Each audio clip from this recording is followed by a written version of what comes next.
Shalom Ouvracha, mes chers amis, je voudrais vous raconter une histoire très très émouvante qui est arrivée à mon maître, Zichrono Livracha, Zecher Sadik Vekalosh Livracha, une des personnes qui m'a le plus impressionné dans ce monde.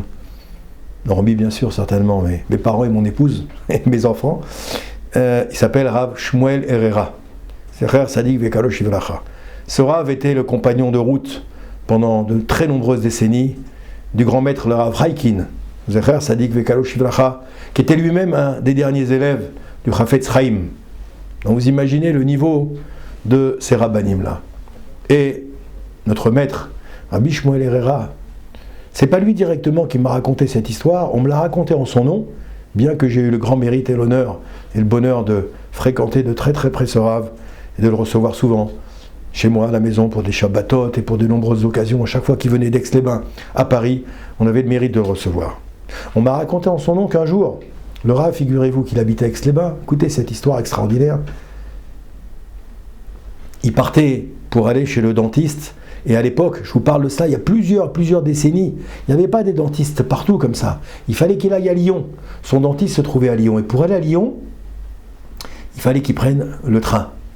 Et voilà que le Rav, comme à l'accoutumée, il allait toujours d'une ponctualité extrême. Quand je priais la yeshiva d'Aix-les-Bains, la tefila était à 7h.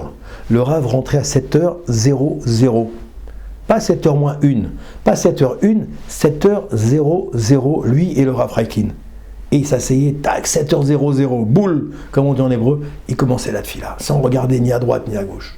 Donc il avait une ponctualité extrême, tout ce qu'il faisait comme ça dans sa vie. Et voilà qu'un jour, il doit aller donc chez le dentiste, il prend le train. Le problème, c'est quand il prend le train s'arrête en route à Chambéry. Et le Rav raconte l'histoire, avec son calme légendaire. Il dit, vous savez, j'ai pris le train pour aller chez le dentiste à Lyon, mais le train s'est arrêté à Chambéry.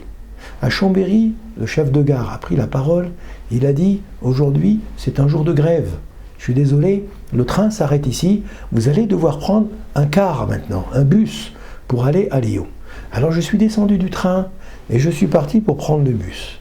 J'ai pris le bus, quand je suis monté dans le bus à Chambéry, au moment où nous étions tous assis dans le bus, le chauffeur a dit, chauffeur de bus, je suis désolé messieurs, à partir de maintenant, je me mets en grève et donc le bus ne partira pas, vous allez devoir prendre un deuxième bus.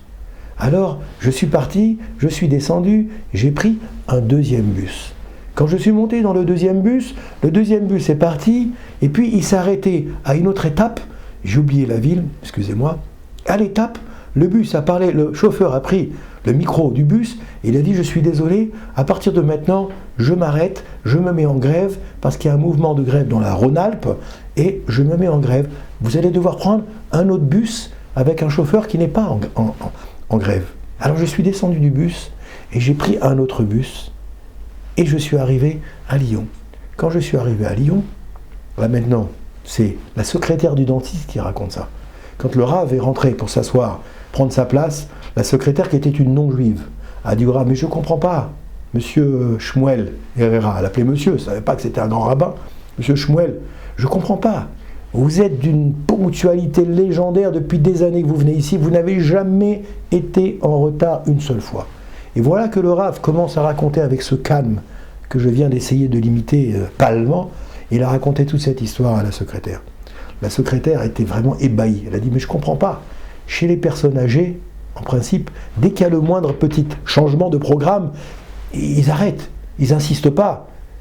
Ne serait-ce que dès qu'il y avait la première grève, une personne âgée, il avait presque 90 ans, j'ai oublié de vous dire, excusez-moi, quand ça s'est passé, presque 90 ans, eh bien, en général, la personne abandonne, et puis elle rentre chez elle, elle rebrousse chemin, elle dit, je vais pas chez le dentiste. Et il dit, comment vous avez pu supporter tout ça?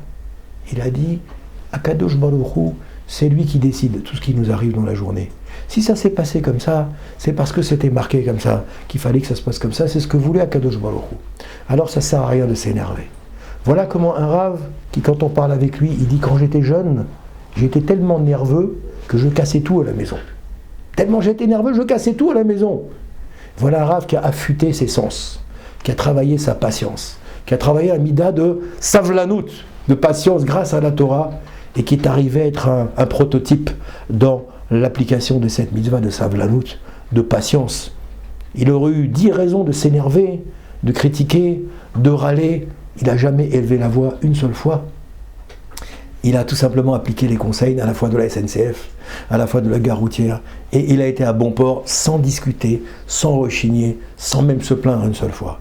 Alors voilà mes chers amis, que Bezrat Hashem, on puisse prendre à notre petit niveau, c'est pas facile. Combien on s'énerve dans une journée, combien on manque de patience avec, au travail, à la maison, à la synagogue, à l'étude, avec les amis, combien on manque de patience. Et bien voilà, un grand maître de la Torah qui nous montre l'exemple. Ce qu'il faut faire, toujours être patient et toujours accepter ce qu'Akadosh Baruch Hu nous fait vivre comme épreuve ou comme événement dans une journée. Baracha ve'atzlacha, amen ken yiratzon.